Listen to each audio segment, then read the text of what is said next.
gracias por estar aquí. Un placer volver a Aragón Fashion Week. Y tenemos esta mañana a Gervasio Pérez, que es el director de moda y belleza de la revista Mujer Hoy, la revista líder de papel, empresa escrita en estos momentos en nuestro país. Y queremos saber un poco la otra visión del mundo del periodismo. Santiago, con tu permiso, que te estamos buscando, vamos a empezar ya. Sí, que estaba bajando precisamente para ver si venía alguien más. Decimos que dar las gracias a Aragón Fashion Week por esta invitación. Santiago, que siempre es el tentáculo que todo lo mueve, y gracias por confiar en mí, confiar en Gervasio y confiar en María Lafuente, los invitados de este fin de semana. Vamos a hablar del mundo de las revistas. Como os he dicho, Gervasio Pérez, director de moda y belleza de la revista Mujer Hoy, la revista que más tira en el mercado hoy en día, revista líder en el sector, y vamos a ver la visión de cada fin de semana. Tenemos por costumbre muchas veces ojear revistas y vemos producciones de moda, pero no sabemos lo que hay en esas 3 páginas de fotografías que vemos. No sabemos el ingente trabajo que hay detrás, en producción, en redacción, en creatividad. Gervasio nos va a enseñar una visión nueva del trabajo que hay detrás de todo aquello que requiere una producción de moda, donde vemos un paisaje idílico. Resulta que ese paisaje estaba lloviendo y han tenido que ideárselas para poder crearlo, ¿no? Es una charla muy interesante y Gervasio pues tiene un ojo crítico, lleva 35 años de su vida recorriendo todas las pasarelas nacionales e internacionales, donde con su ojo crítico salió discernir muy bien la belleza que existe en la moda. Y por eso tenemos aquí invitado a esta edición 7 ya de la Aragón Fashion Week para que nos dé su visión de la producción de moda en las revistas. Gervasio, muchas gracias por la invitación aquí. Nada, Santiago. Yo un minuto, solo darles la bienvenida a todos en nombre de FITCA como organizador, el Gobierno de Aragón y el Ayuntamiento de Zaragoza y el resto de los patrocinadores como impulsores, y solo remarcar que estamos pocos, así que tenemos el inmenso privilegio de poder disfrutar y hacer preguntas de esta charla, porque tenemos aquí a 2 de las personas, luego José María es muy humilde, pero 2 de las personas probablemente que más saben de moda en España y de comunicación en moda, que es muy importante en audiovisual, en revistas. Entonces vamos a aprovecharnos de ello. Yo desde luego lo voy a hacer. Muchas gracias. Tiene razón Santiago, aprovechar. Bueno, pues vamos allá. Yo imagino que a lo mejor muchos de vosotros tenéis la sensación que hay generalizada de que la moda y las producciones de moda en general son una cosa frívola y bien, pero hay un trabajo enorme. Y entonces, las producciones de moda en concreto, nosotros empezamos 6 meses antes de que la producción salga al público, sea la plataforma que sea papel, sea web, sea Instagram, sea cualquier plataforma. Una producción de moda empieza en realidad cuando vas a los desfiles nacionales y a los internacionales. Yo, como os decía Jesús Mari, llevo muchos años yendo a los internacionales, como a Nueva York, o a Milán, o a París, y ahí también hay un equívoco, bueno, por supuesto en Madrid, en Barcelona la 080, y ahí hay un equívoco también de que cuando vas a los desfiles vas de paseo. No, nosotros vamos a trabajar. Y entonces yo, por ejemplo, una jornada en Milán empieza a las 9 de la mañana y hasta las 10 de la noche no acabas. Y eso si no luego no tienes compromisos sociales, que a veces es eso que se ve de la foto en la fiesta, perfectamente 10 colecciones. Llega a la noche y estás con la cabeza que no sabes realmente casi lo que has visto, por eso lo tienes que ir anotando. Yo lo voy anotando absolutamente todo en el momento. Entonces, una vez que vas, haces las pasarelas nacionales y las internacionales, que han sido en febrero, hasta primeros de marzo, que acaba París. Ahí ya cuando regresas a la redacción a Madrid, tú ya tienes una visión general de lo que quieres dar, de lo que le vas a ofrecer a las lectoras el próximo otoño, es decir, a partir de septiembre. Entonces, a partir de febrero, nosotros ya empezamos a mover la maquinaria de cómo y cuándo hacer las producciones. Nosotros las producciones del otoño las vamos a hacer entre el 15 de mayo y finales de junio. En un mes y medio hacemos todas las producciones de septiembre, octubre, noviembre, diciembre y enero. Entonces, ¿por qué tienes que empezar a ver qué ocurre en los desfiles?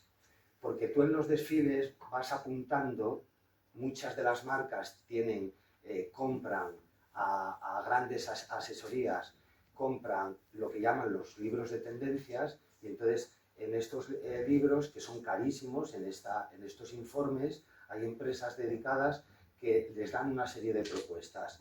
Pues va a haber estos tejidos, con estos estampados, con estos colores, el color del año que viene va a ser este.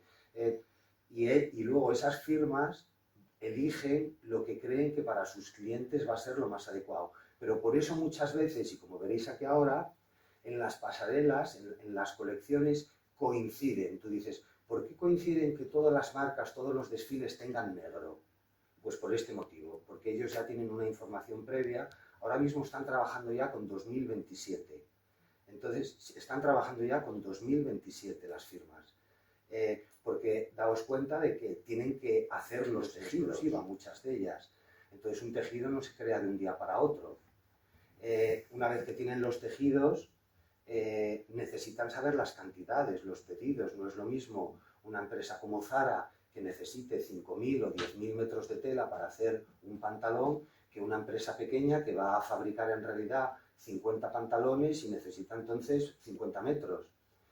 Con lo cual, el próximo otoño, una de las tendencias, entre muchas, no digo que sea sola, una de las tendencias es el negro y los volúmenes. Veis ahí en Saint Laurent, en Chanel, en Louis Vuitton, aquí veis también en Givenchy, en Chanel, otra vez en Dolce Gabbana, en Hermès. Negro, volúmenes, grandes volúmenes y piel sintética. Son tres de las tendencias que va a haber el próximo otoño y que nosotros, por eso he traído estas, y que nosotros en la revista vamos a dar. Pero una vez que identificas las tendencias, una vez que ya vuelves a la redacción a Madrid e identificas entre las 15 o 20 tendencias que tú has definido, tú vas a elegir 5 o 6 para tus lectoras, porque no tienes ni páginas, ni meses, ni espacio suficiente para darlas todas. Entonces tú vas, entre esas 15, tú eliges 5, 6, 7, las que consideras. Pero una vez que eliges las tendencias, tienes que tener muy en cuenta cuándo las vas a dar. Nosotros, que somos una revista mensual, ahora vamos a disparar el día 19 el número de septiembre, y entonces en el número de septiembre, que sale a finales de agosto, tú no puedes dar negro, por ejemplo, porque todo el mundo está en la playa, todo el mundo está todavía con la idea de las vacaciones. Entonces, si tú estás en la tumbona y estás viendo Mujer Hoy por Instagram o en la web o incluso en papel y estás viendo una producción de negro, dices que poco apetecible. Yo no me apetece esto ahora mismo que estoy en la tumbona. Entonces, una de las cosas que tienes que tener en cuenta es cuándo lo vas a publicar. Las pieles sintéticas, evidentemente tampoco lo podemos dar en septiembre. Lo tienes que dar más adelante, cuando empiece el frío. Entonces, pues probablemente una cosa que quizá demos en septiembre sea volúmenes, grandes volúmenes. Porque ahí te permite, hay piezas más veraniegas, aunque sean de otoño, hay piezas más invernales, en fin. Puede que sea, no es seguro, porque vamos a hacer varias producciones y luego determinaremos cuál va a ser la del número de septiembre. Pero además tienes que tener también en cuenta si esas prendas que tú vas a publicar van a estar a la venta. Porque de nada te sirve y de nada le sirve a las empresas si tú publicas ahora el negro en agosto y ellos no tienen negro en las tiendas hasta noviembre. Y os voy a poner este caso. El año pasado fue el 10º aniversario del Teddy Coat, que es el abrigo como de peluche de Max Mara. Un abrigo muy icónico para la firma y que vende miles de unidades en todo el mundo. Entonces, a nosotros nos daban la exclusiva en España para hacerle una entrevista a Jan Riffy, que es el diseñador de Max Mara, y para publicarlo en España solo nosotros. Yo cuando fui a la sede de Max Mara a hacerle la entrevista, en esos 2 o 3 días él tenía otras citas con periodistas de otros países. Estaba Vogue América, estaba Japón, había varios países a los que les daba en cada país la exclusiva. Y cuando yo les consulté cuándo íbamos a dar aquí en España el Teddy Coat, pues todos los países lo iban a dar en el número de septiembre. Nosotros no pudimos dar el reportaje hasta el número de noviembre porque en las tiendas de Max Mara, por la climatología española, no iba a haber abrigos hasta noviembre. Entonces no tenía ningún sentido que yo a vosotras y a vosotros os diera la propuesta de este abrigo en septiembre, si luego alguna os apetecía ir a comprarlo, fuerais a la tienda o incluso a la web de Max Mara España y allí no estuviera la prenda. Es una frustración para vosotras y una pérdida de ventas para ellos. Entonces tienes que tener en cuenta también, incluso a la hora de publicar una producción, en qué momento la vas a dar para acertar, incluso con las ventas. Y luego tienes que tener en cuenta también que no te la pisen el resto de la competencia. Entonces tienes que andar haciendo ahí una serie de equilibrios para ver cuándo das esa tendencia de negro o de pieles o de volúmenes que os digo. Una vez que ya tienes definidas las tendencias, las producciones y cuándo las vas a dar, tienes que empezar a decidir con quién las vas a dar y cómo las vas a hacer.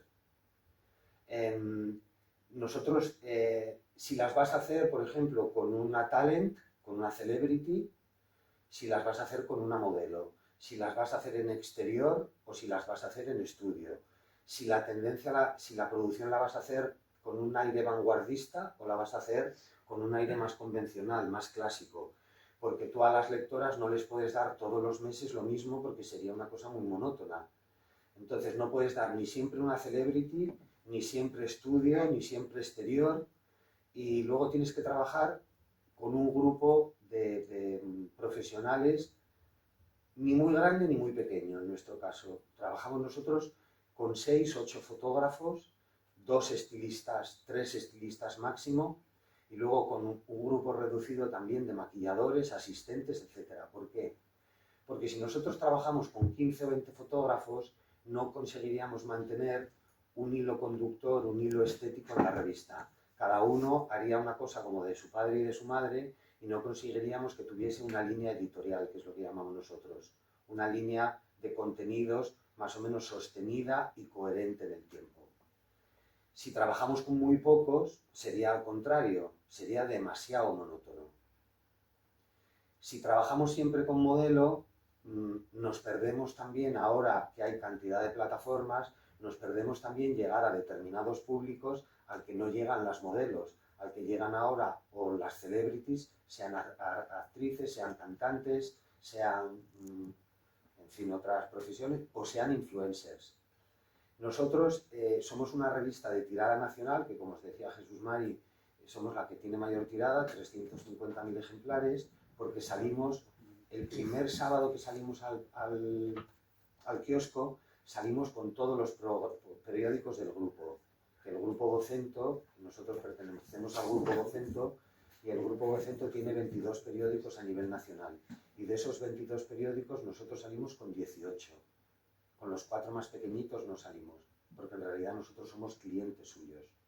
Ellos nos pagan si les interesa el producto y tienen libertad para comprarnos o no. Es como el grupo Inditex, ¿no? El grupo Inditex pues tiene Zara, tiene Massimo Dutti, tiene otra serie de firmas y tienen que competir entre sí.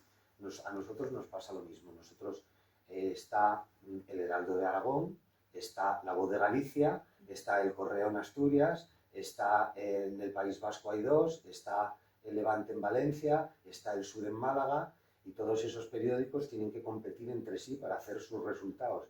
Y nosotros tenemos que darles un producto que les interese lo suficiente para sus mercados locales. Entonces no siempre le podemos dar ni un personaje modelo, porque a lo mejor a las lectoras de Málaga les puede interesar más porque tienen Marbella al lado, pero a lo mejor a las de Galicia no. Y luego tenemos que dar también, para mantener la confianza y el interés de las propias marcas, personajes nacionales y personajes internacionales. Pues una vez que hemos definido el equipo y con quién lo vamos a hacer, entonces establecemos si en julio vamos a hacer una portada de exterior, porque es pleno verano y queremos que haya piscina. En agosto vamos a hacer una portada fresca también en exterior, pues en septiembre vamos a hacer una portada de estudio. Si en julio y agosto vamos a hacer con celebrity, en septiembre, que es especial moda, vamos a hacer con modelo.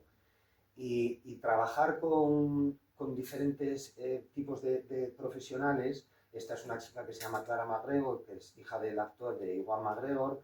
La hicimos en Nueva York. Y estas son otras portadas que hemos hecho el último año. Nicole Wallace, la actriz, Carolina Kurkova, la modelo la top model de los 90, Nieves Álvarez y una de las últimas, Aitana Sánchez Gijón. Trabajar, aunque parezca lo contrario, trabajar con talents, porque ahora no les gusta que las llamen celebrities. Hay que llamarlas, y por supuesto, a las que no son influencers, no les gusta que las llamen influencers. Ellas son talents. Son talentos, sean cantantes, o sean actrices, o sean escritoras, ellas son talents, con las que tienes que firmar un contrato con todas las condiciones.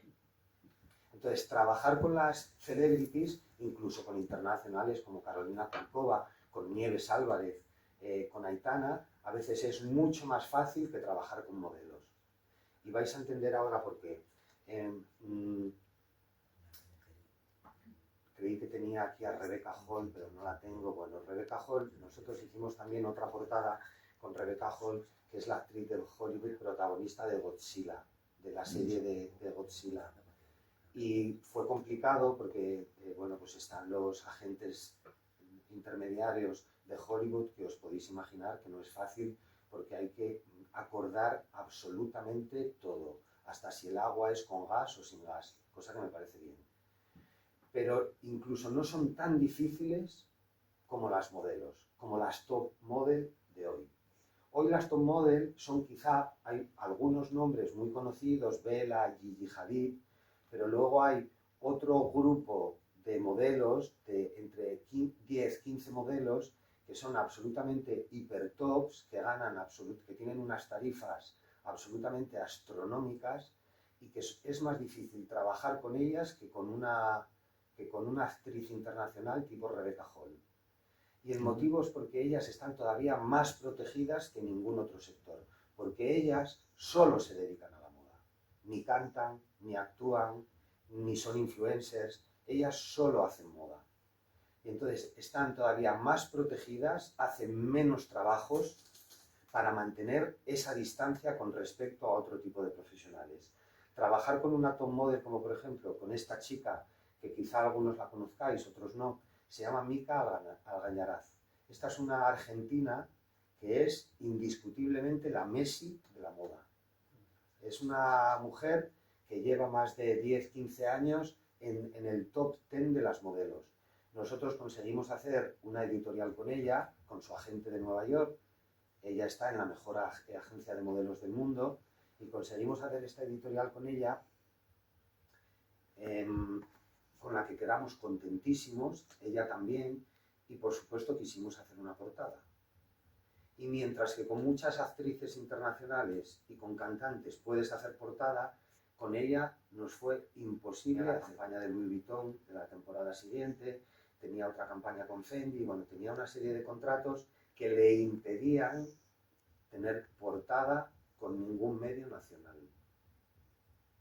Por eso digo que a veces no se sabe que trabajar con estas modelos pueda ser muchísimo más difícil que trabajar con Bad Gyal o con Aitana o con Dua Lipa. Porque en muchas ocasiones esas chicas, esas profesionales, están en promoción de disco, en promoción de gira, en promoción de determinadas cosas y tienen ciertos intereses, como en este caso cuando hicimos la producción con Chino Darín, el actor. Pues ellos tienen determinadas producciones y todas las partes salen ganando. Pero en el caso de las modelos no. En el caso de las modelos no necesitan promoción. La industria internacional y determinados grupos, el grupo Louis Vuitton, el grupo Kering, determinados grupos ya saben por qué modelos apostar y ya tienen con ellas en muchos casos operaciones y campañas contratadas para 2027, para 2028. En algunos casos son como las cantantes de ópera, como la soprano. Entonces, trabajar con top models, de verdad, con las que son el núcleo duro, es dificilísimo. Por eso cada vez las encontraréis menos. Y parece que están como desaparecidas, pero no están desaparecidas. Ellas siguen haciendo un negocio enorme, pero siguen haciendo el negocio que a ellas les interesa y a sus agencias. Incluso las agencias a veces las hacen desaparecer unas temporadas para no quemarlas. Hacen que estén muy activas durante un tiempo, haciendo desfiles, haciendo campañas, haciendo lookbooks y otra serie de trabajos que no llegan al gran público pero que les dan mucho dinero, y luego de repente las hacen desaparecer un par de años para ponerlas como un poco como en barbecho, que se dice en la agricultura, ¿no? Las ponen en barbecho y luego vuelven a generar esas expectativas y la vuelven a sacar. Bueno, insisto, trabajar con chicas como Mica Gañaraz es una hazaña. Entonces, una vez que ya has establecido, vas a hacer el número de septiembre con modelo, vas a hacer el número de octubre con actriz, el número de noviembre lo vas a hacer con una super celebrity, porque nosotros en noviembre tenemos los premios Mujer Hoy, y entonces vamos a hacer una super celebrity. El número de diciembre lo vamos a hacer también con una celebrity porque es el número de lujo, y entonces necesitamos que haya una cara conocida. Una vez que has establecido eso y que has establecido el equipo, que os digo que suelen ser entre 6 y 10 personas, fotógrafo, ayudante de fotógrafo, estilista, ayudante de estilista, maquillador, ayudante, una persona de producción, tienes que establecer dónde vas a hacer, en qué localización, y tienes que preparar un mood, que es esta parte de abajo que veis y el lateral. Bueno, en realidad en esta pantalla todo ello. El mood es como una especie de guión cinematográfico, de guión visual, que tú le tienes que presentar a la modelo, a la celebrity o con quien lo hagas, para que ellos te aprueben, el fotógrafo, el estilista, el maquillador. Esto quizá cuando haces algún contrato, como en alguna ocasión hemos hecho, por ejemplo, la portada de hace 2 números fue la Travolta, que es la hija de John Travolta. Cuando haces trabajas con algún personaje de esas características, tienes que hacer un contrato y, como os decía, se especifica hasta el agua que van a tomar en la sesión, ¿no? Pero no es tanto por eso, sino porque luego no haya problemas. Yo, como llevo tantos años y he pasado tantos problemas a veces en producciones, es para que luego cuando llegues a la producción sepas que todo va a salir como tú lo has previsto, que no va a haber ningún inconveniente porque de pronto a Chino Darín no le guste el fotógrafo, no le guste la ropa que le has llevado. Por ejemplo, con Chino Darín, por poneros el caso concreto, él había visto el mood, había aprobado el mood, y cuando estuvimos en la sesión, es una cosa muy curiosa porque llevábamos una chaqueta como de motera, pero oversize de Prada, y se la queríamos poner tal cual había sido como presentada en el desfile, y no se la pudimos poner porque él no quiere enseñar el pecho. Es un chico que no le gusta enseñar pecho, curiosamente. Entonces, para no encontrarte ni siquiera con esas pequeñas cosas que pueden estropear o pueden generar tensión en una producción, tú lo tienes que especificar antes todo con un mood, que se les envía con la antelación que sea necesaria. Mirad la chaqueta si la veis, y lo tuvimos que poner lateral porque no se le podía ver nada. Esta es otra producción que hicimos con Emma van der Loo, que la hicimos justo hace un año para el 25 aniversario de la revista. Emma van der Loo es la hija de este modelo también de los 90, de Marc van der Loo, que participó ahora hace unas semanas en un programa de televisión española. Ex marido de Esther Cañadas. Bake Off.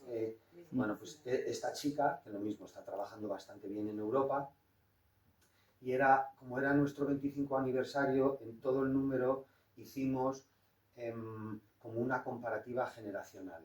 ¿Quién estaba de moda cuando nosotros nacimos hace 25 años y quién está de moda ahora? Pues por deciros, fue un número enorme, con casi 40 producciones, era para volverse loco. Empezamos en noviembre para cerrar el número el mes de abril. Tuvimos que empezar 4 o 5 meses antes para hacer producciones, porque había personajes, pues por ejemplo, como Isabel Preisler, que salía como una persona que en aquel momento era pues la única influencer casi, y en esta ocasión hicimos la producción con sus 2 hijas, con Tamara y con Ana. Entonces todo el número era así. Ella era con su padre y ella. Le presentamos el mood y aquí veis el mood. Lo hicimos en Madrid. En el mood suele haber varios apartados.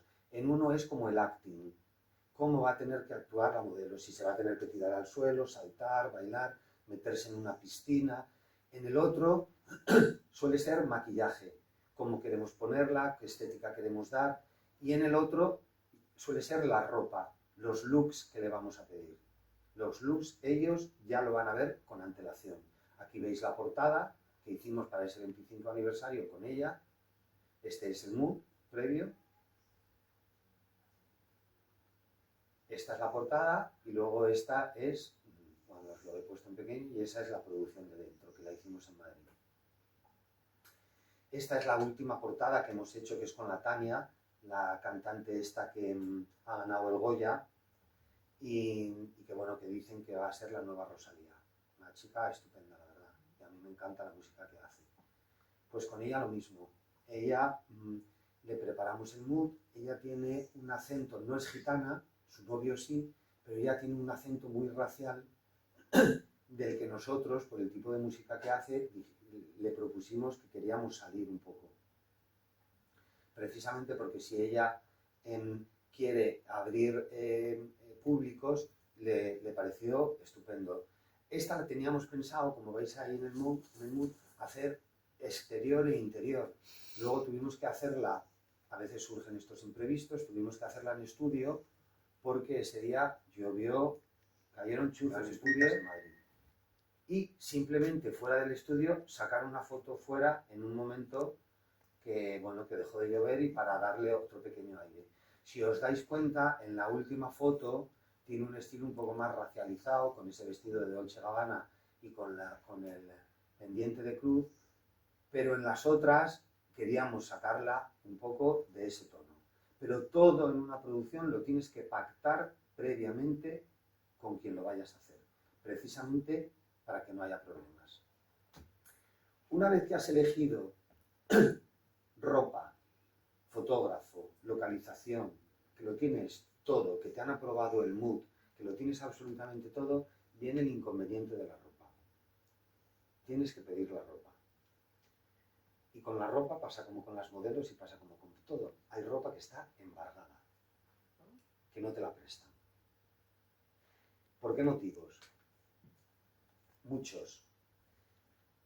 Tú cuando vas al desfile, que os decía que las producciones empiezan allí, y yo veo la tendencia, por ejemplo, de piel sintética, digo, vale, pues quiero coger este abrigo de Fendi, este de Saint Laurent, este de tal, este de cual y este chaquetón del otro sitio. Algunas prendas, tú eso no lo sabes previamente, no te lo dicen. Algunas prendas ni siquiera van a venir a España, porque ellos, como ya saben cuál es el tipo de mercado que tienen, saben qué prendas se van a vender y qué prendas no se van a vender. Entonces, de una colección hay prendas que traen y prendas que no traen. Si no van a traer la prenda a España, es bastante difícil que te la dejen, porque ellos dan un tiro que no va a tener retorno. Entonces, ¿para qué te van a dejar? El año pasado nos ocurrió con un abrigo de pedrería de Gucci que costaba 25.000 euros y no lo iban a traer a la tienda.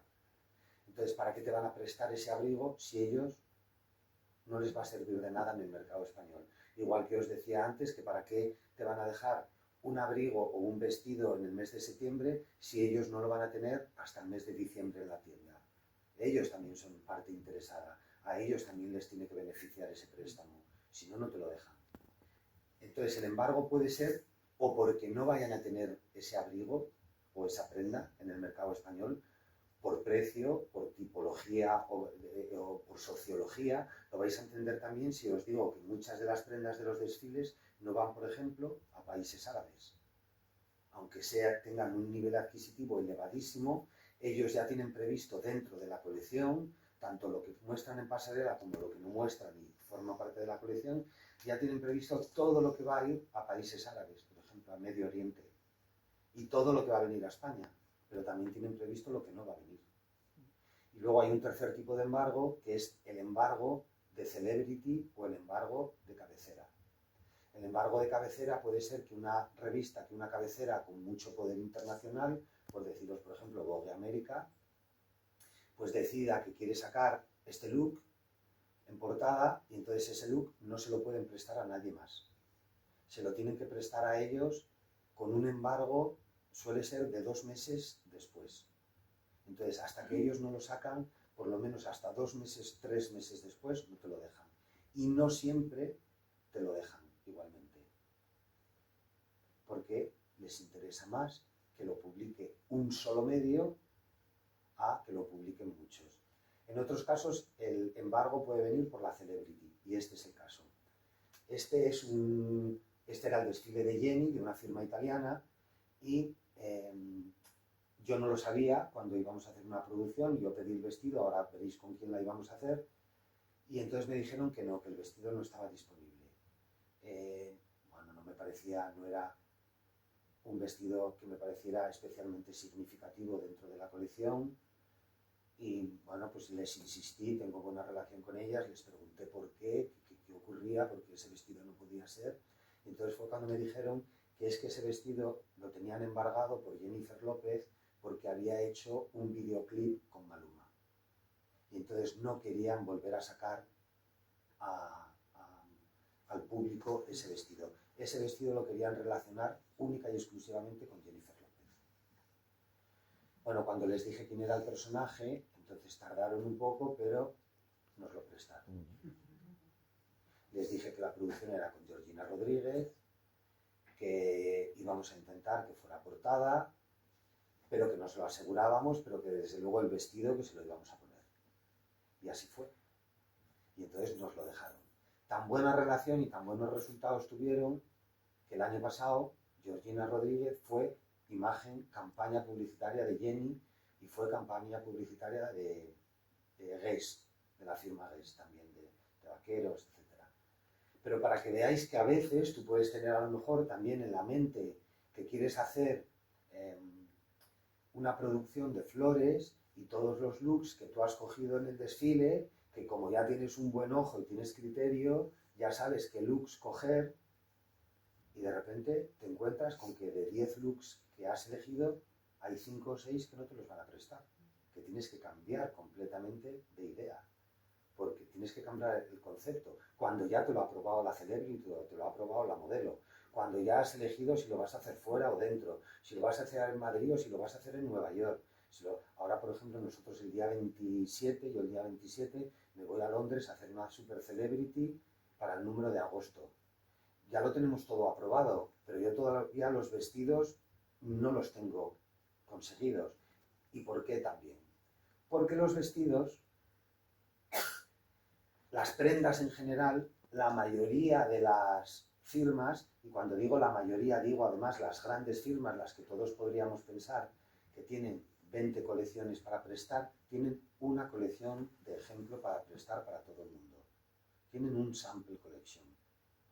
Y la sample collection de Louis Vuitton hoy está en Shanghái, mañana está en Los Ángeles, pasado mañana está en París y al otro día está en Madrid. Ese vestido se está recorriendo el mundo constantemente. Entonces, prácticamente no te confirman la ropa hasta 2 días antes. Yo me voy el día 26 lunes a hacer una producción el día 27 y probablemente el viernes tenga gran parte de las confirmaciones. Pero otra parte la tendré el mismo lunes, cuando tú ya tienes planteado y aprobado y en marcha absolutamente todo. ¿Y eso a qué se debe? Pues lo mismo, ellos si solamente tienen una colección para prestar a todo el mundo, evidentemente le quieren sacar todo el partido. Quieren que ese vestido salga en Shanghái para el mercado asiático, en Tokio para el mercado japonés, en Estados Unidos para el mercado americano y en España si llega el caso, si les da tiempo, porque el mercado español es un mercado de 45 millones de habitantes, es un mercado donde a lo mejor tienen 2 tiendas, donde saben que van a vender un vestido, pero bueno, sí, puede ser que sí o puede ser que no. Y entonces ese vuelve a ser otro hándicap, que te lo entregan el día antes y tú lo tienes que entregar forzosamente el día siguiente, sea donde sea la entrega. Muchas veces la entrega vuelve a ser a la sede de la firma, pero en otras ocasiones no. En en otras ocasiones te dicen, mándamelo a Vogue Hong Kong. Porque los envíos, esto ya son cosas un poco más privadas o más internas, pero para que lo sepáis, los envíos se pagan, Salseo, que nos cuentes salseo. los envíos se pagan a medias. La firma paga uno de los envíos. Antes veníamos con María, cuando veníamos en el tren, con María Lafuente, y venía hablando de unos envíos que ha hecho ella para aquí, para el desfile de mañana, y hablaba de las cajas armario. Las cajas armario son fabulosas, pero las cajas armario también cuestan un dineral, moverlas. Una caja armario son unas cajas, hay varios tamaños. Prada, por ejemplo, solo envía la ropa en caja armario. Hay firmas que no, pero Prada solamente envía en caja armario. Entonces, son unas cajas muy rígidas que dentro llevan un perchero. Y las prendas vienen colgadas. Entonces, se mueva como se mueva la caja, las prendas vienen ya planchadas. Pero claro, si te viene una caja armario y la tienes que devolver a Milán, vale, al día siguiente, 24 horas, te cuesta un dinero. Pero si la tienes que devolver a Shanghái, te cuesta mucho más. Y nosotros los presupuestos los tienes que tener muy ajustados. Y dentro del presupuesto tienes que tener incluso un plan B hasta para la devolución. Tienes que tener plan B para todo, en definitiva. Tienes que tener plan B para el modelo, para el fotógrafo, para el exterior, para el interior, para la prenda, pero tienes que tener un plan B hasta para la devolución. De decir, bueno, tengo que dejar este remanente económico porque como la devolución sea a Los Ángeles, nos hemos arruinado. Y eso es, insisto, el 90% de las firmas mundiales ahora mismo tienen una colección de ejemplo para dejar a todo el mundo. Imaginaos, llega ahora el Festival de Cannes. Yo me encuentro con un problema enorme, porque tengo 2 producciones a la vista y el Festival de Cannes está de por medio. ¿A quién van a primar? ¿A dejarle el vestido a una persona que va a pasar por la alfombra roja o a mí que se lo voy a sacar en septiembre? O en octubre, o en noviembre. O que en algunos casos ni sale, porque eso también hay que decirlo. Como nosotros también tenemos plan B, pues en vez de pedir 10 prendas tienes que pedir 20 o 25. Y con todo el dolor de tu corazón, en cada producción, pero en cada producción tienes que dejar la mitad fuera. Luego intentas compensar. Dices, bueno, si he dejado fuera a Ferragamo, a María, al otro y a no sé quién, en la próxima producción o en la siguiente voy a intentar compensarlos. Porque los he dejado fuera y no puedes estar dejando fuera permanentemente a gente, pero los tienes que dejar fuera. Porque tú tienes una producción con 6, con 8 o con 10 páginas, y para que aquí, España, si esa prenda está en Los Ángeles y a la marca que tiene que pagarte el transporte de ida, te lo pagan ellos, y tú pagas el transporte de vuelta, para que a la marca le interese también, si te paga ese transporte de ida, tú le tienes que interesar como medio. Ellos tienen que saber que van a tener un retorno, que tú lo vas a tener que publicar en la fecha en la que ellos lo tengan en tienda, etcétera, etcétera, pero que también que tu medio de comunicación les interese. Y nosotros en ese caso también jugamos con un hándicap y con firmas con las que ya hemos trabajado en muchas ocasiones, sobre todo Italia y Francia, ya no necesitamos hacerlo porque ya nos conocen. Pero con otras muchas americanas o con otras con las que queramos empezar a trabajar, sí que lo tenemos que hacer porque no nos conocen. Somos una cabecera nacional, no somos una cabecera internacional. Nos pasa como a Telva. Es una cabecera que Telva tiene también una distribución importante en el mercado español, pero Telva no se distribuye en Italia ni en Francia. Nosotros igual tenemos una distribución enorme en el mercado español, la mayor, pero en algunos mercados no nos conocen de nada. Entonces, ¿por qué te van a dejar una prenda o por qué te van a conceder una entrevista Tommy Hilfiger o gente que no te conoce? No son el Marie Claire Vogue, que son cabeceras conocidas en el mundo entero. Incluso que hacen pactos internacionales. Vogue, por ejemplo, para que le dejen el vestido, dice, bueno, pero es que yo esta producción, además de dártela en Vogue América, la voy a sindicar y te la va a dar Vogue Italia, Vogue Austria y Vogue Dinamarca. Entonces, con un solo préstamo te va a salir en 4 mercados. Nosotros no podemos jugar con esa ventaja.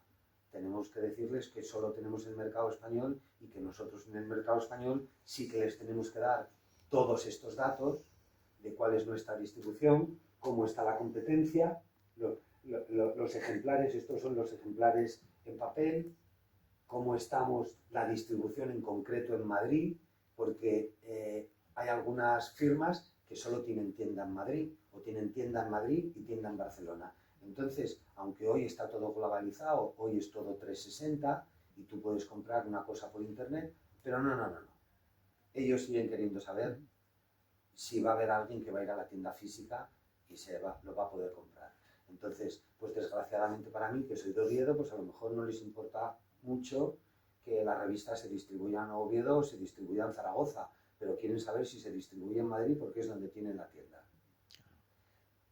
Y lo mismo pasa, pues, con el perfil de lector o de lectora que tengamos, tanto por edad como por nivel adquisitivo, por nivel sociocultural, etc. Y ya creí que había metido, se me ha olvidado. Y lo mismo nos pasa con redes, porque ahora sí que hay que incluirlo. Entonces nosotros en web, lo mismo. En web en este momento somos número 2. Hay momentos que somos número 1, momentos que somos número 2. El número 1 ahora mismo es hola.com. Y nosotros por número de visitas, por número de páginas vistas, por número de usuarios únicos al mes, que son 5 millones, en este momento estamos en el número 2. Pero hay meses, pues lógicamente os hablaba antes de la competencia, de que no te gusta, de que otra revista te saque determinado personaje o que te saque una tendencia antes que tú, porque eso también lo valoran las marcas y valoran también si tú has acertado en esas tendencias y luego se vende en la tienda. Así que espero haberos ilustrado un poquito en lo que es una producción de moda y que mi madre, cuando le cuento todas estas cosas, es cuando me dice, sí, pues verdaderamente, o sea, se pasa en un pispás, pero hay un trabajo detrás que es minucioso, que requiere a veces muchas cosas de cuestión de gestión económica, social, política, incluso de país, porque tenemos que ser conscientes de, pues, que a veces un mercado como el chino, que son 1.200 millones de habitantes, interesa muchísimo más que un mercado como el español, que somos 47. O como el norteamericano, que son 300. Y con un nivel adquisitivo más elevado, que saben que van a vender en Nueva York, en Los Ángeles, en San Francisco, en Miami, en Chicago, en Las Vegas y no sé dónde. Y aquí saben que a lo mejor van a vender en Madrid, en Marbella, un poco en Palma de Mallorca. Y esas cosas son las que cuando lo ves también en Instagram es todavía más sangrante. Porque cuando cuelgas las producciones después de haberlas colgado en papel y haberlas sacado en papel y en web, en Instagram ni siquiera te dan un like. Y dices, me cago en la leche. Y perdón, pero con todo el trabajo que llevamos, que es que he tenido que convencer a medio planeta para que me dejen ese vestido, para ponérselo a Georgina, tal, y nada, ni siquiera que adivina. Bueno, pues insisto, espero que os haya servido y ahora si tenéis alguna pregunta con la que os pueda ayudar, pues estaré encantado. Cuéntanos alguna anécdota en la cual haya habido que hacer plan B, que se me cae, diluvia, se me cae la modelo, plan B, tierra trágame y sales adelante y no se entera nadie. Bueno, plan B hay prácticamente siempre. ¿Alguno graciosete? Mira, uno graciosete fue hace tiempo, fue hace años, pero hicimos a Naomi Campbell en Londres. Y entonces cuando íbamos y volvíamos en el día, no teníamos presupuesto y no recuerdo exactamente cuándo fuimos, a las 6 de la mañana, primer vuelo. Teníamos todo organizado y lo íbamos a hacer en el estudio, precisamente por motivos de seguridad y de facilidad de todo. Y habíamos alquilado un estudio en Notting Hill. Todo el equipo era de Londres, menos 3 personas que íbamos aquí de Madrid. Y bueno, cuando llegamos allí a 9 de la mañana, vamos al estudio y hablamos con el agente de Naomi Campbell y Naomi Campbell no hacía la sesión. No iba a hacer la sesión porque tenía como 20 paparazzis en la puerta de su casa y que, no sé, habría ocurrido algo con su vida personal, no sé exactamente cuál era el motivo, porque nosotros entramos en ataque nervioso. Y bueno, pues negociando alternativas, pero claro, ninguna alternativa era Naomi Campbell. No voy a dar los nombres porque me parece un poco feo, pero eran alternativas buenas, pero ninguna era ella. Entonces era Naomi Campbell, Naomi Campbell, Naomi Campbell. Yo no podía volver a Madrid a decirle a mi director, entonces estaba en el Mundo, y no podía llegar allí a decirle a mis jefazos que nos habíamos ido a Londres a ver a Naomi Campbell y que nos veníamos sin Naomi Campbell. No había opción. Había que hacerla como fuera. Bueno, si esto fue a las 9 de la mañana, después de toda la mañana de negociación, a las 2 de la tarde conseguimos que Naomi Campbell convencerla para que viniera a hacer la sesión. Y salió, y esto no es película ni es cosas de esas que se cuentan en televisión, salió en el maletero desde su casa, porque no quería nada de paparazzis. Salió, tenía también una acción, contratos, iban a dar a conocer que iba a colaborar con Nelson Mandela, con la Fundación de Nelson, en fin, tenía una serie de cuestiones profesionales y personales que no quería que la viera nadie, y tuvo que salir en el maletero. Pero claro, nosotros a las 2:30 de la tarde estábamos que yo ya no sé si vivía o moría, porque ya no sé, ya me tenía que volver a Madrid, como quien dice, 4 horas después y todavía no había llegado. Bueno, fue llegar y no hizo falta más que casi 2 horas de sesión, ni siquiera llegó a las 2 horas de sesión. El fotógrafo, que es un fotógrafo inglés pero de origen indio, ya la conocía muy bien y era primera foto, pum, pum, pum, pum, ya está la foto, segunda foto, pum, pum, pum, pum, ya está la foto. O sea, en 3/4 de hora, en 1 hora prácticamente, nos hizo una sesión que es de 6-7 horas. Y luego nos concedió la entrevista, todo lo pactado se cumplió, pero claro, pasamos un miedo. Se nota que Naomi, que es una top model, se nota que cuando verdad. estás trabajando Y luego con también gente... te das cuenta que, no solo en el caso de Naomi, cuando realmente son de verdad superestrellas, sean actrices o sean cantantes, Aitana Sánchez Gijón, son encantadoras, son súper profesionales. No hablamos de mocatrices, hablamos de gente profesional. Te encuentras muchos problemas con gente que está empezando, con gente que es insegura, con gente que está buscando un sitio, que está buscando una posición, que todavía no ha encontrado lo que quiere. A veces son mucho más complicadas esas personas que aquellos que... Antonio Banderas, fuimos a hacerlo a su teatro a Málaga y tenía un ensayo con 80 personas de una orquesta. Hicimos la foto en el escenario con las 80 personas de la orquesta. Todo fueron facilidades.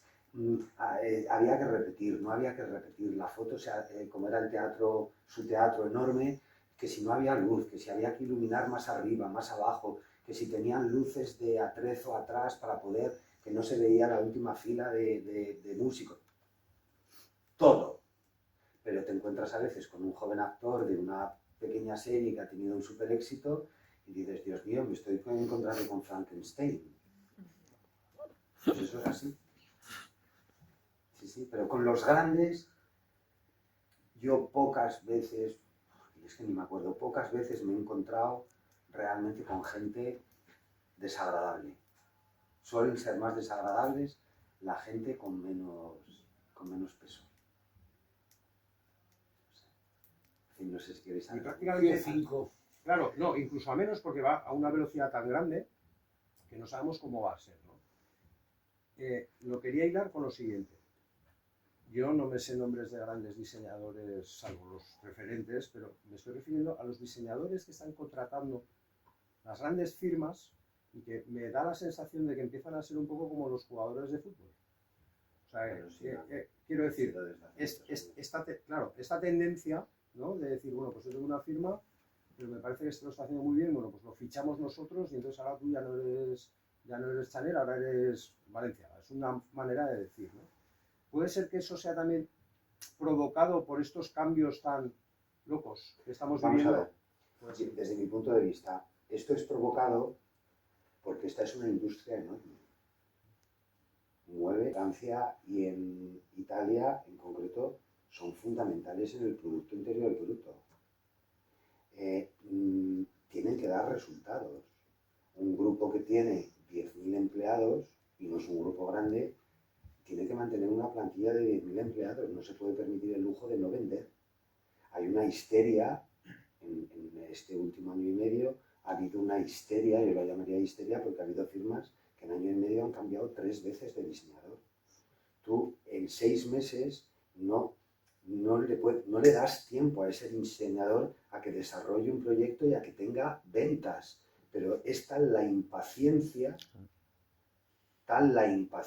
por vender y por ver que el rival está vendiendo y vendiendo mejor, mucho mejor que tú, que insisto que ha habido firmas que en año y medio, en 2 años, han cambiado 3 veces de diseñador. No es porque sea inalcanzable, porque hay cosas que tú mezclas. Yo soy un trabajador, yo tengo un sueldo como normal, como cualquier otro. Yo no puedo acceder al 95% de las cosas que yo veo. No puedo, no llego. Pero de repente sí que me puedo dar un capricho, un año. Entonces, mezclar una cosa cara, que digo, bueno, pues si hoy... Y luego me compro todo lo demás, lo más barato que puedo. Y eso es lo que tratamos nosotros de hacer también. Combinar un poco, pues, para soñar yo mismo, para hacernos soñar un poco a todos, y luego combinar con aquellas cosas a las que podemos llegar, la mayoría. A nosotros nos está yendo muy bien, ¿eh? Y luego el otro día estamos teniendo reuniones permanentemente con clientes y me contaron una cosa que todavía me cuesta trabajo creer, pero a mí me hace muy feliz y ojalá sea verdad. Y es que gente que trabaja, este es un grupo además internacional, brutal, gente que trabaja con superactrices, influencers, tal. Y entonces nos dice seguir insistiendo en esa vía, no solo vosotros, sino otras cabeceras y tal, pero seguir insistiendo en esa vía 360 y con coherencia en todas las plataformas comunicativas y tal. Dice, porque nosotros por los estudios que tenemos, tienen unos estudios rigurosos. O sea, son como las compañías de inteligencia, porque tienen más información que nosotros, que las propias, que la CIA o que nuestra... Tienen todo, saben todo sobre nosotros. Que las cabeceras tradicionales, o sea, las cabeceras de moda, que están empezando a volver a ser prescriptoras, porque tienen estudios de diferentes países en los que ya están viendo que la vorágine informativa es tal, que la inmediatez informativa es tal, que el número de voces que hay es tan inmenso que de quién coño te fías de la información que te está dando hasta para un vestido. Con estas cosas que yo os he contado, como por ejemplo, que eso estoy casi seguro que es la primera vez que lo oís, que los vestidos están embargados. Entonces, y a mí me hizo una ilusión porque pensé, pero de verdad, sí, igual que nos dijeron también hace poco, tú estabas en esa reunión, que Madrid se había convertido en la tercera capital con más multimillonarios de todo el planeta. Con informes. Entonces, pues a mí me hace mucha ilusión pensar eso, que realmente grupos de profesionales, con independencia a lo que te dediques, si eres actor, si eres ingeniero, si eres fontanero, si eres periodista, que seas profesional, que yo nunca he tenido ni tengo problema con influencers ni con nadie. Lo que sí que tengo problemas con las mentiras, con las tonterías, con las cosas que veo que no son verdad, o con gente que veo que dice en televisión, soy experto en moda, no en un programa de moda que es el único, sino en una tertulia, no sé qué. Y yo digo, bueno, yo llevo desde el año 92 yendo a desfiles internacionales y nunca te he visto allí. ¿A dónde has ido tú? Que yo no te he visto. Pero no te he visto nunca. Hombre. Bueno, o sea, hay tanta gente que igual un año no te veo, otro año tampoco, pero a lo largo de 30 años no te he visto nunca. Pero tú eres el experto. Pues eso es lo que me molesta. Ese tipo de expertos. Bueno, llevamos hora y media después de esta charla divulgativa, informativa y desde luego ensoñadora, Gervasio, con esta radiografía tan interesante de lo que es el mundo de las revistas por dentro y por fuera, ¿no? Yo creo que nos ha quedado todos un poco más claro cuando cojamos un suplemento, una revista de moda, veamos el peso del valor del esfuerzo que hay detrás. En web o en teléfono. Sí. Del esfuerzo que hay detrás de cada uno de los trabajos que firma un periodista o un editor, ¿no? Pues bueno, pues ha pasado la hora y media volando, más de hora y media hablando. Hemos sido pocos, pero yo creo que ha estado muy interesante. Y yo creo que, pues, que sí merece la pena el haber venido aquí a Zaragoza y que de Aragón Fashion Week le demos un aplauso a Gervasio Pérez. Bravo. Me gustaría, presidente FITCA, hacernos una fotografía y que sí te presento a María Lafuente, que va a ser nuestra estrella